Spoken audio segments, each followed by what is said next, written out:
And welcome to the Ruby Tuesday. My name is Ruben, and this is my review for Netflix's original movie, Two or Dos. Let me know your thoughts below. I saw the synopsis for this one and I thought, okay, this could be really tense, this could be gory, this could be crap. But is it? Let's find out. Two strangers awaken to discover their abdomens have been sewn together, and further shocked when they learn who's behind their horrifying ordeal. So this is a film. Going into it, I expected to figure out exactly what was happening. Normally you can tell with these sort of films, they kind of let you know what's happening if you look around their surroundings. It's a very enclosed film set in a couple of rooms. You have two main protagonists. It's a Spanish film, or European Spanish is the dialect that they're speaking, and I watched it all in that because I always prefer to watch the original. I very quickly forgot that I was reading, so that's all good. I thought some of the cinematography shots were incredible. That's not something I expected to say with this type of genre. I think horror gets a bad name, but it is horror thriller sort of film, but it's more you investigating along with these two male and female strangers. You're willing them to survive this whole big ordeal. You want them to survive, so you're investigating along with them as they are looking around the room or rooms, trying to figure out what the hell has actually happened. If you can imagine, you're waking up next to a stranger, naked, male and female.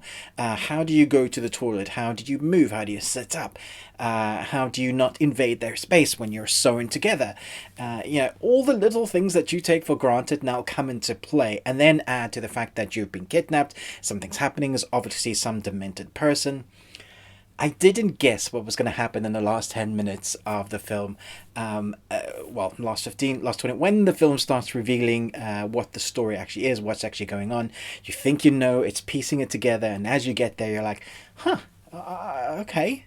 I would suggest also watching the credits. It's a very interesting credit sequence. Once the story has unfolded, watching the credits makes sense of the film. And I'll say, yeah, add to the atmosphere of it. Talking about atmosphere, it has that in heaps and spades and all those other words you can use as adjectives to adding heaps and spades, full, bountiful.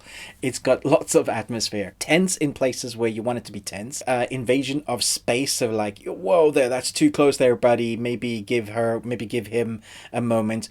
Are one of them involved with each other in the way that they are irresponsible for what's going on here? Is one of them the bad guy, or what actually has happened to them? You have all these questions rushing through your brain as you're watching it. It's actually a pretty quick watch as well. It's just 77 minutes including credits, so it's one of the shorter films, easy to kind of be absorbed by. It is quite a riveting film.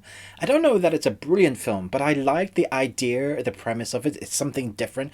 We've seen people that are trapped in films before. We've seen films where you have a protagonist stuck or chained to a bed, that kind of film. Gerald's Game, we had a Megan Fox one, chained to her dead partner, but now we have two people that are stuck together in a room and have no idea what's going on. It's a very interesting, riveting film, and you're willing them to survive. It is pretty brutal in places as well, and the ending, I don't know that I love the ending, but I was happy that I didn't guess where it's going. So I'm going to give this 3.5 Nicolas Cages out of 5. Not a lot to talk about except just say, yeah, that's different, and I like different. I thought the performances were strong. I thought the cinematography in places was excellent. I thought the acting with the dialogue that they were given was interesting. Keeps you going with enough to try and guess what's happening, and still, I would say, enjoyment. You're riveted, but what's happening, you're saying, I wonder how I would react in this circumstance. In fact, let me know in the comments below. What do you think you would do? Would you survive this, or would you die? Thanks so much for watching this, but most of all, until next time, remember, live long and Tuesday.